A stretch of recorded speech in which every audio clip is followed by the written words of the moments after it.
आपण या भगवान शिवपरमात्म्याच्या शिव महापुराण कथेमध्ये आज आपण पंच आचार या ठिकाणी श्रवण करणार आहोत।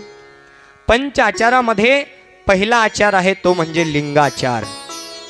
या लिंगाचारासाठी श्लोक ठेवलेला आहे, नित्य इष्टलिंगार्चनम मलिलिंग रूपाचे चिंतन, लिंगाचे करी निज ध्यासन, हाची असे लिंगाचार।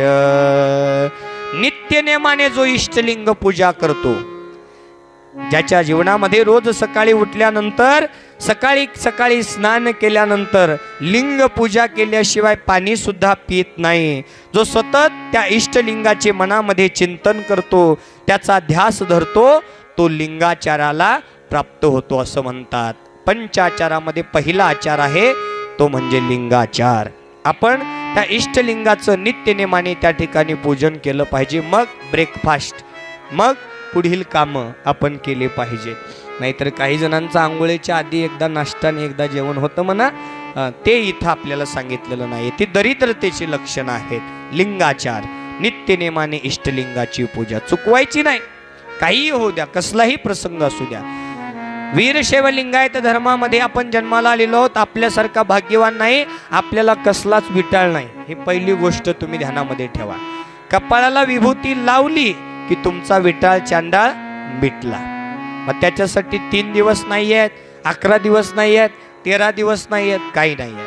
विभूती लावलं की सगळे विटाळ त्या ठिकाणी दूर होतात। पण इष्टलिंगाची पूजा सुख असो दुःख असो या दोन्ही प्रसंगामध्ये नित्यनेमाने जो करतो तो लिंगाचार्याला प्राप्त होतो। दुसरा आहे तो म्हणजे सदाचार। सदाचाराचं लक्षण सांगत असताना दुराचार रहित आचार, त्याची नाव सदाचार। आचार हा श्रेष्ठ अलंकार, धनाने धर्म हे। याचा अर्थ असा आहे, ज्याच्या मनामध्ये दुराचार येत नाहीये, दुसऱ्याविषयी प्रेम भावना येते आहे, अगोदर दुसऱ्याचं चांगलं मग माझं चांगलं, या सदाचाराचे लक्षण सांगत असताना त्या ठिकाणी दुसऱ्याविषयी जो प्रेम भावना निर्माण करतो, दुसऱ्याचं चांगलं हित निर्माण करतो, तो या सदाचाराला प्राप्त होतो म्हणतात, आहे की नाही।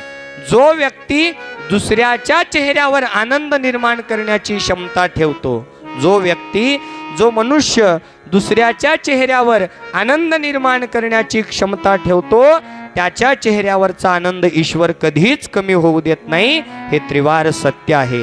म्हणून दुसऱ्याचं हित बघा, अगोदर दुसऱ्याचं चांगलं त्या ठिकाणी करा।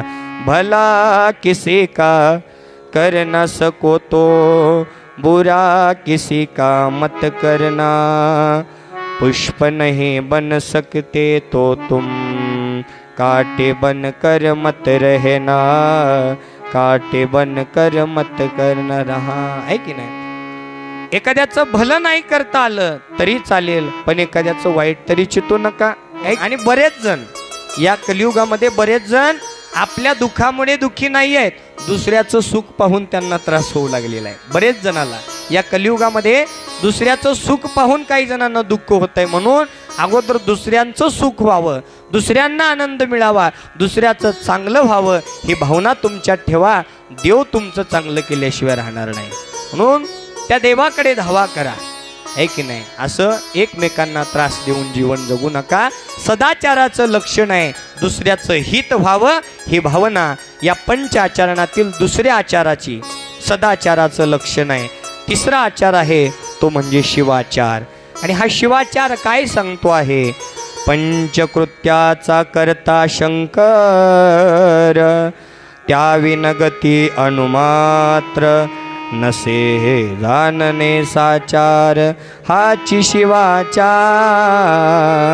से।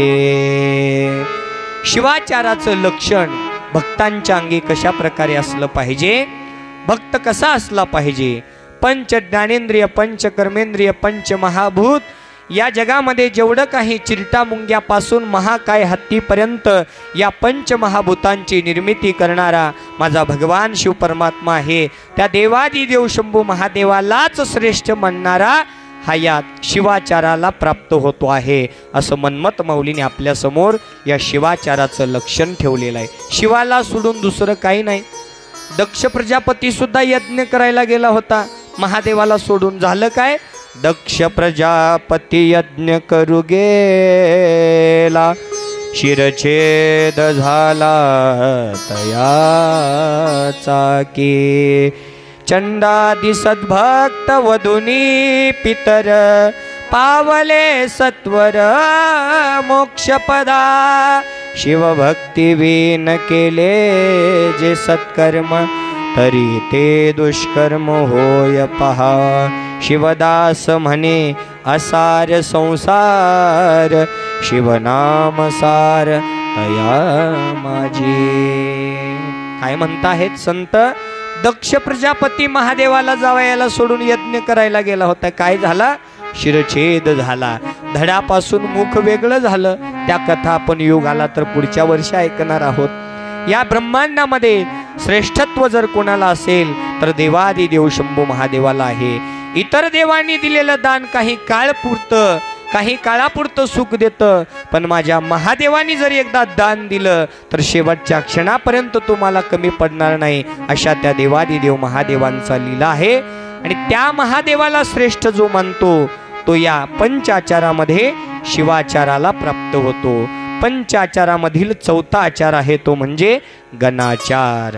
आणि गणाचार काय सांगत आहे? शिवकार्यास्तव वेचिले प्राण, तरी शिवसायोज्य मिळे ज्ञान. हेची गणाचाराचे लक्षण, मुख्य जाना हो श्रोते हो. भगवान शिवाच्या कार्यासाठी, भगवान शिव परमात्म्याच्या या भक्तीसाठी जो आपला प्राणपणाला लावतो, प्राण गेला तरी जाओ, परी न सोडी निष्ठा भाव. परमरस्यामध्ये ओवी आहे.